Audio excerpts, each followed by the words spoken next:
Hello buddy, it's Wyvern here with another episode of Fixing the Forgotten, where we discuss the underwhelming, underperforming, underpowered, or just unpopular units, lords, heroes, and regiments of renown in a given faction, and what could be done to improve them, what could be done to make them competitive or an acceptable choice. Now, in this case, we will be discussing the Dark Elves, a faction that's fluctuated between broke OP and respectable, decent, sort of mid-tier, which is what they kind of sit now, which is good. I think that's a good thing. You don't want a faction to be overpowered. You want it to be well-balanced, and that's what Dark Elves really are right now. However, there are a few glaring exceptions and some slight tweaks I think the faction could use. I think most of their units roster is actually pretty strong. I don't think many of them are really bad, but I do think a few of them could use some slight tweakage, perhaps some slight improvement. So that's what we're going to be discussing today. Now, first and foremost, we do have the Dreadlord with Sword and Board, and perhaps nobody is surprised by this. The female Dreadlord has been, much like the High Elf Prince, not that popular of a choice, except in my opinion, she's in an even worse spot than the Dark Elf Prince, or sorry, the High Elf Prince. Because the High Elf Prince, at least, you can put him on a Star Dragon, which a Dragon mount option is only available to the princess otherwise, and he can get some crazy melee attack self buffs. He's got Blade of Belkur Hadres, which boosts his weapon strength. It boosts his melee attack, makes him way better at doing a bursty dose of damage. Whereas the Dreadlord only gets a Black Dragon, which is not that strong. It's sort of like a Moon Dragon mount. It's okay. But it's still not a Star Dragon. It's not that amazing. And while she does get the Hydra Blade, it doesn't necessarily boost her melee attack. It doesn't make her a better offensive character. So her ability to sort of burst somebody down isn't really there. On top of this, the Dark Elves have probably one of, if not the best selections of lords and heroes for almost every, or lord specifically, for basically every imaginable purpose. And that really screws over the Dreadlord. If you want AoE debuffs, you've got Marathi. If you want AoE buffs, you've got Hellebron. If you want AoE leadership bombs, you've got Lokir Felheart. If you want just an all-around lord who's a mage and a fighter, you've got Malekith. If you want to chip away at his key targets, you've got a Dreadlord with a crossbow. And, of course, cheap lord, you've got a sorceress, which she's stupidly cheap. And what does the Dreadlord bring into this? Well, not much, really. She's got two AoEs. She's got a Shield of Gron, which is a pretty crappy effect. It only affects non-AP damage. And 40 meters, and minus 12% non-AP, not that valuable, really. Like, sure, it can help, but it's not necessarily what you're looking for. And strength through spite, plus 5 melee attack in an AoE, okay, it's nice, but it's not exactly great. So what does that leave her with? She's got Foe Seeker, she's got Deadly Onslaught, okay traits, but nothing crazy. And she's got Hydra Blade, which is a huge boost to weapon strength. But it doesn't come with a additional buff to melee attack. So while 70 melee attack is good, and it will struggle against certain lords and heroes. And honestly, keep in mind that with the way that base melee attack works, even against relatively low melee defense lords, you'll often find yourself missing a good chunk of the time. You still only have, like, on average, perhaps a 50% or 60% hit rate, which, especially when you consider then additional issues with animations and distraction and that, often means that getting value out of her is kind of tough. So not necessarily she's not necessarily sort of the greatest Lord Sniper. You could get probably better results out of a Dreadlord with a crossbow just because he can chip away from on high. Her AoEs are nowhere near the ballpark of Marathi or Hellebron, and she doesn't have the sustainability of Lokir Felheart. And I think that does result in a bit of an issue. So what could be done really to fix the Dreadlord? And I think this is a very difficult lord to fix, really, because of how strong. Honestly, they're not really broken. I don't think other Dark Elf lords are necessarily OP, but they're just very strong and they're very competitive, which is good. I don't think that's a bad thing, but because of that, the Dreadlord, you don't really want to nerf those other lords, but how to bring the Dreadlord up in strength to match them, I think, is tough. Certainly, I think some of her AoEs could see some changes. I could imagine her as a sort of hybrid melee attack and defense buffer lord, or defensive and offensive buffer. Because right now what you have is you do have Hellebron with her Murder Party, which is a very offensive loadout. And then you do have Marathi with her very defensive loadout. Granted, she does have melee to defense debuff as well on, I believe it's Heartrender and Darksword. I apologize if that's wrong. I know she's got Enchanting Beauty and Heartrender and Darksword, but I forget which is which does what. I know both of them apply -9 melee attack, but one of them does -9 melee defense. But that is an offensive buff, but I can see the Dreadlord sort of being given a hybrid, made into a bit of a hybrid. I do think that Shield of Grond could be buffed or changed to apply additional debuffs. Perhaps make it reduce enemy melee attack by 5. Or give her, in addition to all this, stand your ground. Could also be very useful. Help her troops defensively. Help them stay alive a little bit longer, rather than being super niche. Second of all, I think Strength through Spike could use, honestly, a buff. Make it plus 9 melee attack instead of plus 5. Because obviously you're not going to give her, I don't think C is going to give her an item that would boost her melee attack and AoE further. Like for example, on the Wood Elf Glade Lord, we've got the he's got the Banner of the Wild Hunt, I believe it's called, which is plus 5 melee attack. On top of which he gets Called the Woods, which is another plus 5 melee attack, so you get plus 10 stacked, and other peripheral buffs, which you're not getting here with the Dreadlord. So I think at least giving her like stand your ground and perhaps some slight boosts to her offensive buffage would be nice. Plus 9 melee attack, for example, could be a good amount. I understand why some characters get only plus 5 and they don't want to make them sort of overtuned, but right now giving the Dreadlord plus another 4 melee attack boost in an AoE wouldn't necessarily be game breaking. I don't see it as being a problem because it's kind of an unpopular lord and an unseen or rarely seen lord. Otherwise, see, it could go the route of trying to make her a better fighty lord, perhaps. And if they wanted to do this, I think they could give her, for example, make it so that the Hydra Blade boosts melee attack. Could perhaps even be given something like a Red Ruin effect for Ungrim. It could come with a Malleus to melee defense even, but make her somehow I think unique in that manner. Either make her a hybrid defensive plus offensive aura booster, or make it so that she's a better Lord Sniper. Not necessarily both, but one or the other. Otherwise, a push of toughness could help a lot. I think one of the things that would help a lot of weaker melee lords would be potion of toughness, but I don't think CA wants to do that, or they haven't shown any inclination to do that, so probably not. And then next up, we do have the Knight Assassin, and honestly, if you guys have other ideas, I'd love to hear them, because honestly, I feel this is just a tough position with the Dreadlord. There's just so many good, basically every Dark Elf Lord otherwise is really strong, or is just stronger. So how to buff her to be as competitive, or at least somewhat competitive, I think is a tough challenge. But next up, we do have the Knight Assassin. And this guy's gotten some boosts. He's got Vanguard. He's gotten poison on, I believe it was his projectiles. He used to not have poison on those, if I remember correctly. His weapon damage, his range damage looks insane on paper. 800 damage for 10 seconds. That's nuts. That is honestly comparable to a lot of missile of entire missile units missile damage. Like a lot of archer units will not do will do about that much damage. Like Goblin Archer Squad only does like 990 off the top of my head per volley. So on paper, this looks very strong, and the AP ratio isn't terrible. It's 140-40, so you've got about 35% or so of your, about 30% or so of your damage output is AP. So it's, so it's about 30% ratio, I guess, a 1-to-3 ratio almost is AP. I can't brain today, but. And you do get 2 projectiles, so it's not terrible on paper. His items are stellar, honestly. You've got Web of Shadows, which is a great AoE debuff. You've got Assassin's Trophy, which is obviously a great single-target debuff. Black Lotus, a very potent, potentially, lets you leadership bomb enemies like a boss. You've got Dark Venom, which it buffs you quite a bit. He's got non-AP melee damage, so plus 70% or 75% attached on that. Does boost him by another 150 or so damage output. He also does have the Black Dragon Egg, which is an okay damage-dealing breath attack. So what makes him bad? Well, I think the problem is that he's essentially a Waste Stalker who gets a whole bunch of fancy items, and he gets better melee stats, but loses the one thing that makes the Waste Stalker good, or makes, for that matter, the Witch Hunter good, and that's good missile attacks.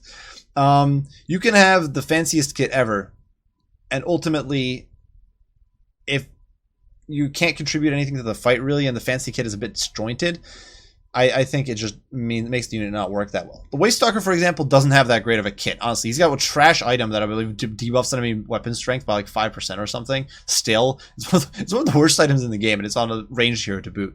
But the Waste Stalker, strip him down and have him sit away, and he can snipe an enemy down over time. His range damage is stellar. His accuracy is great. He's got snipe. He has got homing missiles, which is great.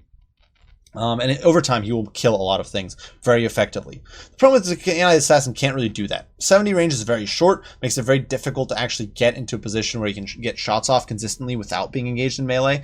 And this really, really limits his utility, having this incredibly short range. His kit is very strong. Honestly, I can't really critique any of the items. His melee, his offensive stats in melee are not terrible. He can potentially, you could technically do some good damage in melee. The problem is that his melee defense isn't that good, and his armor's non-existent, so a lot of stuff will beat the crap out of him in close quarters. Other infantry will melt him down. Being on foot, he's not going to get good fights, so he really needs to be doing that shooting damage. Another problem, I guess, kind of, is the fact that where the Witch Hunter's accusation can kind of synergize with a massive shooting army. Assassin's Trophy doesn't really synergize that. It synergizes with Lord Sniping, but Dark Elf melee Lord Sniping isn't necessarily that strong. You can bring a Lord on a dragon and try to do that. You could certainly try to encircle them with, say, Cold Ones, or maybe get a Charybdis on them or whatever, but those are all pretty... Well, the Cold Ones aren't necessarily rare units. Neither are dragons, but it's not like an ideal Lord Sniper. And Charybdis you almost never see because it's kind of bad, and we're going to get to that in a bit. But what could be done to buff this guy? Now, personally, I think there's a few things. I think, one, he could just get cheaper. He costs 700 now, which is pretty cheap for what he does. And they could then move some of the cost over to some of his items.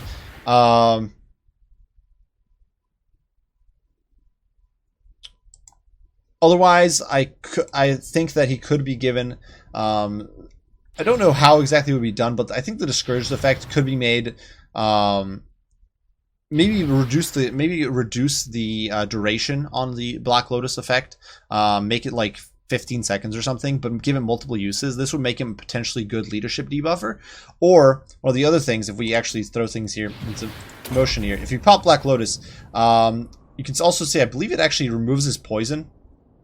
So that's another thing I could see. It being at least improved upon there is make it so the Scourge and Poison doesn't overlap, and debuff both things at once. But I definitely do think that giving Discouraged giving him multiple charges of Black Lotus could be a big boost. Even if it shortened the duration, the fact is that being only able to get off one potential route, maybe, is definitely a bit of a weakness. If he had 3 charges of Black Lotus, same cooldown, 15 seconds, it would allow him to potentially scare off 3 units. And I think it would give him better utility in that manner. And I think that would potentially help a lot. Make it more like Black Dragon Egg, which is honestly not a great win spell. Like, you can see the narrow cone here, and like it does some decent damage, sure. But ultimately, if we could even turn it here on our unfortunate, unwitting allies here. But Black Lotus, sure, it does some good damage, but ultimately, it is and you can see it just doesn't do all that much there. We actually got Unearthed Blood from our friends, but it doesn't do like a huge amount of damage. And I think giving 3 charges of decent damage with Black Lotus would be nice. Otherwise, making Black Dragon Egg do a little bit more could help, so it's not a total waste. Something like that definitely could help him out. I know that was a bit of a disjointed rant there, but I do think the Assassin could use some help. Otherwise, Concealment Bombs, like what the Skaven Assassin has, could also help a little bit. Help him get good position to get his damage output off. Now, next up, we do have Horgoneth Executioners, and these guys, in my opinion, are a pretty good unit. I think they're just a tiny bit shy of being in a good spot. At 1,200 gold, they're pretty damn expensive for a great weapon unit. They're one of the most expensive great weapons in the game. I think they're only they're only behind Swordmasters and Chosen with great weapons, so very, very pricey unit. And they've got quite a few issues. One, a lot of their damage is kind of backloaded on the Murderous Mastery. Now, yes, with Murderous Mastery, these guys are fiends. They are devastating in melee. They are very, very strong. The problem is that getting to, by the time you get there, you're often focused down, and your unit is badly whittled down and in much worse fighting shape. And even with Murder's Mastery, they actually don't have as good of melee attack as, for example, Swordmasters of Hoeth, which is pretty nuts. It's a pretty significant downside, I would say. They are a fairly slow unit at 31 speed, definitely by elf standards. Their weapon strength is decent, but their melee defense is very bad at only 34. With only 6,000 HP and 100 armor, these guys will often bleed like mad, and they actually lose a lot of fights you wouldn't expect them to lose straight up against a lot of great weapon units, as if they don't get their Murderous Mastery off. And Murderous Mastery is much harder to make use of than, say, Waaagh. You can time a Waaagh to activate when you want it. You can sort of protect your units to get martial prowess to work. Whereas with Horganath Executioners, timing Murderous Mastery to come when you need it often doesn't happen. So potentially these guys might have already overrun what they wanted to be fighting.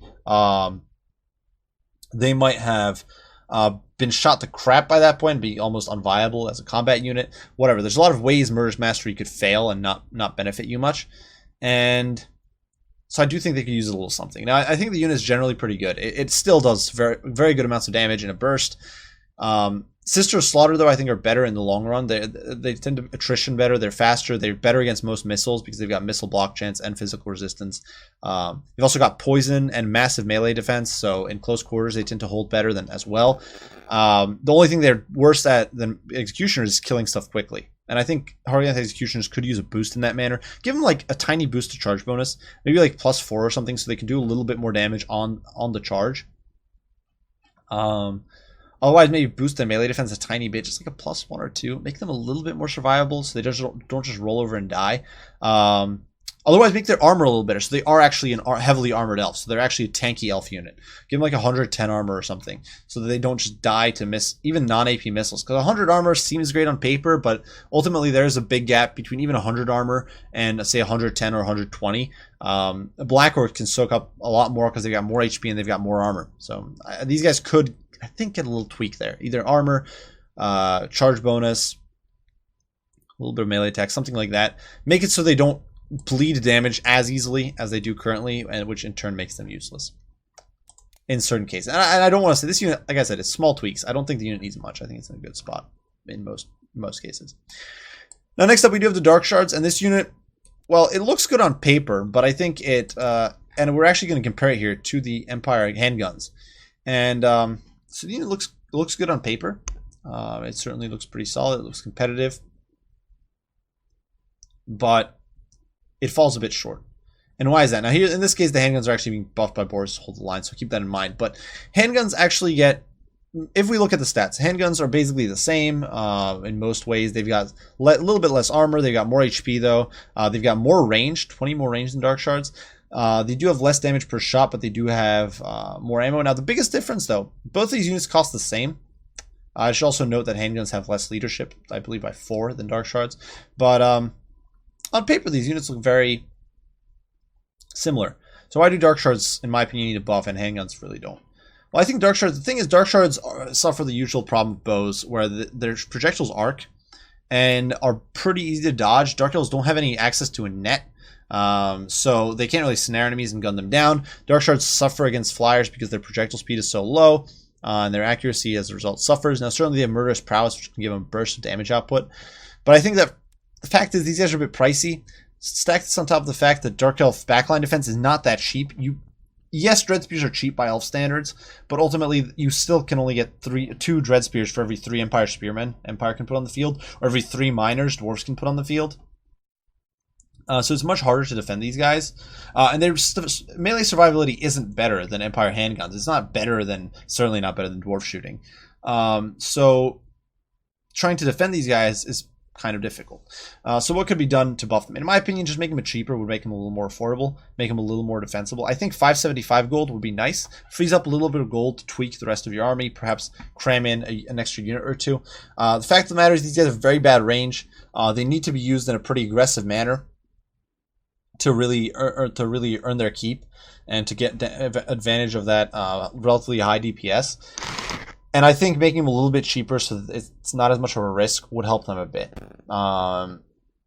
potentially help you get like an extra unit on the field, or potentially help you defend them a little bit better. Because right now you almost never see Dark Shards, in my opinion. They're actually probably one of the rarest units to see from the Dark Elves. They're far less popular than the handbows and repeater crossbows and even shades. So that's why they're making the cut here. And I would extend that price cut to Dark Shards with shields and the Bolt Fiends. I actually think the Bolt Fiends could also get about another 25 or maybe even 50 gold cut, because all these units are just so expensive. And while yes, silver shields are nice, yes, having slightly better melee defense than normal variant Dark Shards is nice.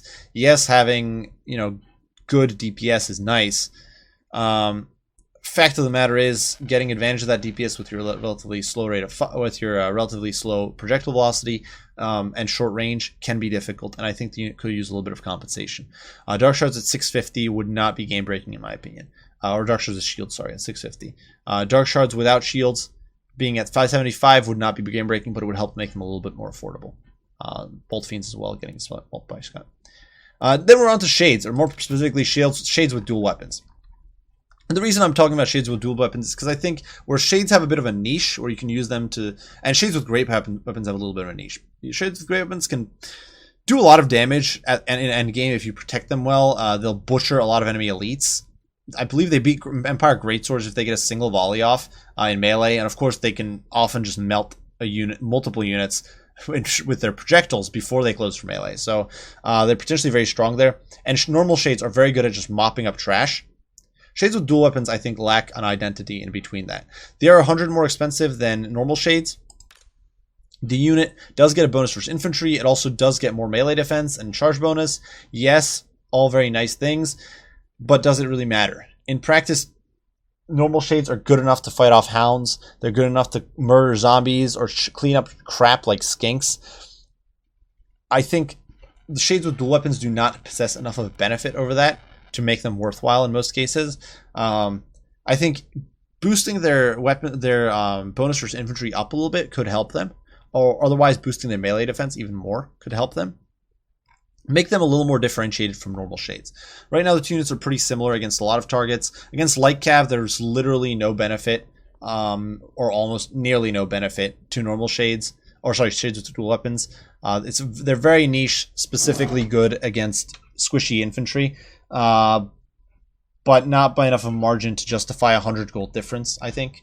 So either a price cut of 50 or more. I think what would be better would be a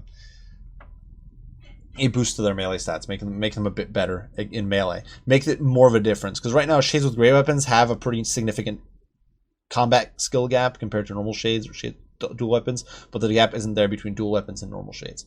And so what I think is, give them a bit more weapon strength, really, or give more realistically, give them more bonus versus infantry or more melee defense, something along those lines to differentiate them better.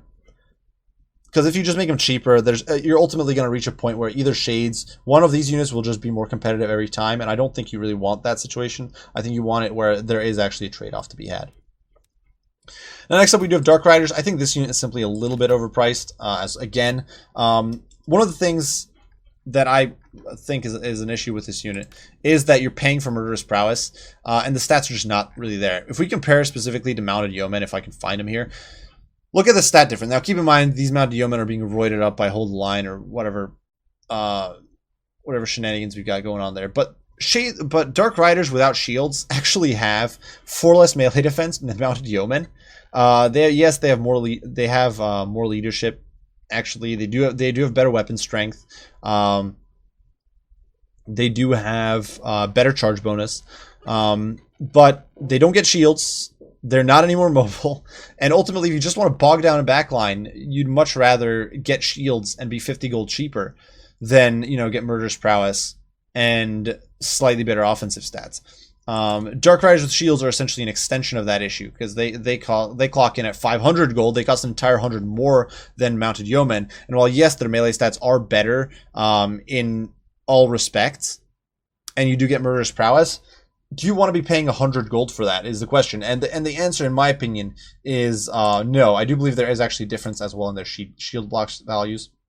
Yeah, it's only 30% of mounted yeomen, but really, do you want to be paying 100 more gold for a tiny boost to your AP damage and a tiny boost to leadership? The answer is no. Functionally, you almost never get value out of Murderous Prowess on these units, because by the time Murderous Prowess is proccing for your entire army, these guys are long dead. They've already expended themselves being thrown at an enemy backline. In my opinion, especially with Harpies being in the same roster, it makes these guys pretty hard to justify in a lot of cases. Personally, I think there's really two ways this could be done. One, and this is something I personally would like, is give these guys better combat stats. Make them closer to Illyrian Reavers. Illyrian Reavers are cool in the fact that while they're an expensive light cav, they are very combat effective. Now, they don't have shields. They cost 550. They're an expensive light cav, but they beat the crap out of anything they fight within like that price range and cheaper. They kick other light cavs' teeth in. You get what you pay for with those combat stats they bring to the field. They've got 40 charge bonus. I believe Illyrian Reavers have like close to 40 melee defense, if not 40 melee defense, with martial prowess active. Of course, 40 armor. I think they're in a much better competitive spot. And of course, martial prowess actually pays for itself up front. It's useful up front, whereas murderous prowess is not. So I think either cut these guys' costs by like 25, maybe even 50, to make them actually worth, or actually out at the correct spot value-wise. Like, you still see this unit right now. It's not that it's not used, but it's because Dark Elves just need something to disrupt backlines. Not so much because the unit is that good. And I think, in general, Harpies are often better. But I think the unit could use either 25 to 50 gold price cut, or boost their stats. Make them a competitive melee cav. Or melee, when I say melee cav, I mean like a competitive, or sort of hard-hitting light cav. Make them closer to Illyrian Reavers rather than closer to Mounted Yeomen. And I think that would also fall more in line with the sort of elf meta, or sort of the elf meta being better but more expensive. But those are my 2 cents there. I think Dark Riders are not sort of crazy weak, but I think once again they're a unit that could use slight tweaks. And similar thing with Doomfire Warlocks. Doomfire Warlocks, I honestly just think could use a price cut. I think the Regiment of Renown, because the spells they bring is very strong. Doomfire Warlocks are decent, but I think they could either use, well, either a little bit more HP, but I'm not that much of a fan of that personally. I do think that as an elite light cav, they could be a little tankier. Otherwise, what I'd probably prefer is cut their costs down. At 1100, they'd be much more competitive than at 1200. At 1200, they're a very pricey unit. It becomes very difficult to justify them. You can almost get 3 Dark Riders for the price of one of these guys.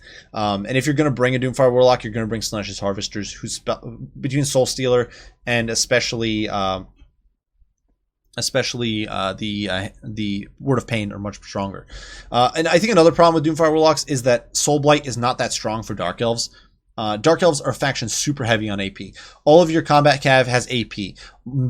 All of your missiles, well, I say almost all of your missiles have AP. A huge chunk of your combat infantry has AP, especially your elites, who you're relying on usually to do the killing, except like Sister of Slaughter and I guess in Blackheart Corsairs. Those are really the only units that synergizes really well with.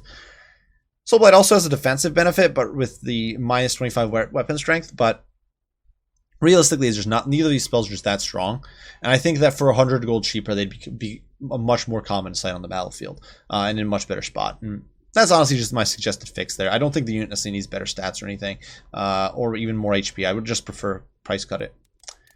Next up, Dread Knights. Now, these guys, I think, do deserve more HP. This is honestly my biggest gripe with this unit, because on paper, their stats are not terrible. If we compare them to Questing Knights, for example, who are 150 cheaper, these guys do just have objectively better stats in most regards. You do get Murderous Prowess. Granted, their weapon strength is actually distributed differently.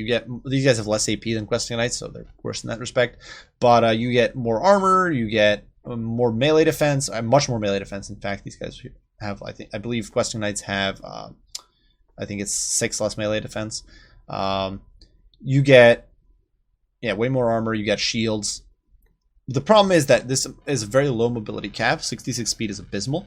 It's also a cav with very low HP. 4,300 for an elite tier cav, and I get that it's a cheap elite tier cav, but it is an elite tier cav regardless, is stupidly expensive for that little HP.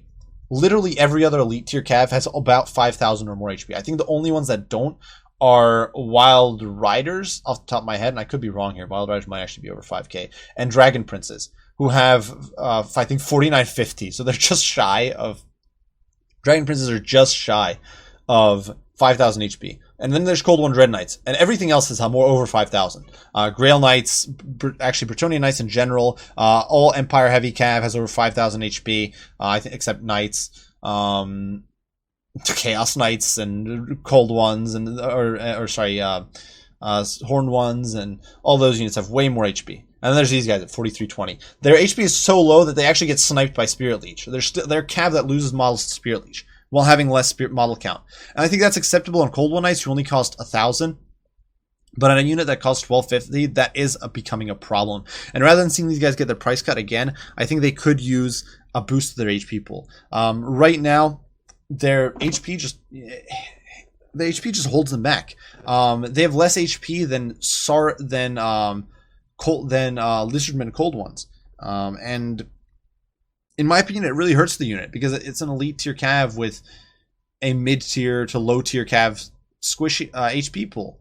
And a lot of the units you're going to be fighting with an elite cav are going to be other elite cav or other high end units where that armor might not necessarily be that enough of a saving grace. And in my opinion, that's just an issue. How much more HP they deserve, I think that's debatable. I think at least over 4,600 would be nice, so they at least have more HP than freaking Hex Wraiths.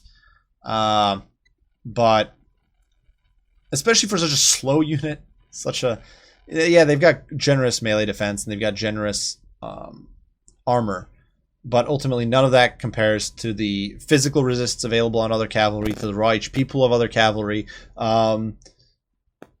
It just isn't there in my opinion, and the mobility, all that stuff. So I would like to see these guys get like another 300 or so HP, make them a little more competitive. If CA wanted to make it so that they're not Spirit Leechable to death, I believe Spirit Leech does like 130 damage a tick. So to put these guys at a point where they're immune to instant death by Spirit Leech, you'd need to add like 420 HP, put them up to like 4740. I think that would put them right over the cusp. And I think that would be a good buff. And in that case, you could even bump up their cost by 50. But I think that would put them in a much more competitive position than what they are currently. And same thing applies to the Regiment Renown. Knights of the Lemon Claw. Knights of the Lemon Claw, I think, are honestly pretty good. But once again, that cost rate to HP ratio is an issue. And finally, we've got the Charybdis. And this has been a long sufferer. In my opinion, it's only really got one gimmick, and that is Abyssal Howl, which -8 leadership stacks really nicely with Loki Felheart or Doom and Darkness or spells like that to drop enemy leadership. It does have bonus versus large. It's got some monstrous weapon strength of 500. It's got poison, which it looks great on paper. But as a slow unit with only 60 armor, sure, it's got 35% missile resist, but no regen like a Hydra, no breath attack like a Hydra. Just very slow. And I think it could use either major cost reduction. I think it would honestly be fairly priced at as low as 1,700 or even 1,600 maybe. The unit is just not that good. I think 1,700 would honestly be fair.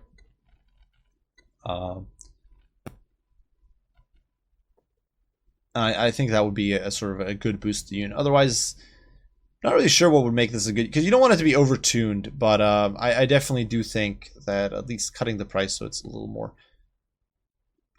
decent or a little more cost effective would be nice. Because it's very difficult a lot of times for Dark Elves to cram this unit into their army and sort of shoehorn it in. And sure, you can pull it off against some factions, especially like Beastmen, who just don't have the greatest tools necessarily to bring it down quickly. But against any faction that's got a lot of good missile play, this unit suffers. Otherwise, they could boost its armor a little bit, maybe like +10 or +20. It sounds like not a lot, but against non-HP missiles, which can bring this unit down very, very quickly, it would actually make a game-changing difference, and would, in my opinion, help it a lot. And I should note, and this is something I forgot to include, and I only just realized it as I'm recording now. I should have included the Hydra, not because I think the Hydra is underpriced, but overpriced. But I think the Hydra's breath attack could use a buff. Unfortunately, I forgot to bring the Hydra in here, but the Hydra, specifically the breath attack doesn't go off if it's in melee. And I think they could make it so that the Hydra's breath attack works if used in melee. That would not be game breaking. It would not make it too difficult, in my opinion, to beat the Hydra. but it would give the Hydra a little bit of extra utility, a little bit of extra oomph, so you don't just need to pull a super slow unit out of melee and then have it spaz out because like one spearman smacked it on the rear while you were trying to cast a breath attack, which can happen. Not as much of an issue in campaign, but a huge issue in multiplayer where, yeah, there's not much to say there. It just gets distracted and disrupted all the time, which is terrible. It could still have a minimum cast range. It's fine. I don't mind that. But just make it easier to use a Hydra's breath attack. And that's my 2 cents there. So that is it for Fixing the Forgotten Dark Elf Edition. At this point, we're down to just a few factions left. I believe all we've got left to do are just Empire and Bretonia now. So those should be a lot of fun. Those should be an entertaining perusal. Hopefully you guys have enjoyed this series so far. Hopefully you guys enjoyed this video. As usual, be sure to leave your thoughts, comments, critiques, and questions down below. It's always interesting to see what your guys' take is. There are some units I know people are not necessarily pleased with that I didn't necessarily include here. I know some people want Blackrock Corsairs to be buffed, stuff like that. But I know there's tweaks here and there people occasionally demand, but I'm sort of including the units I thought were most in need of fixing. So be sure to leave me your thoughts and opinions down below, and I will see you all in the next one. Bye for now.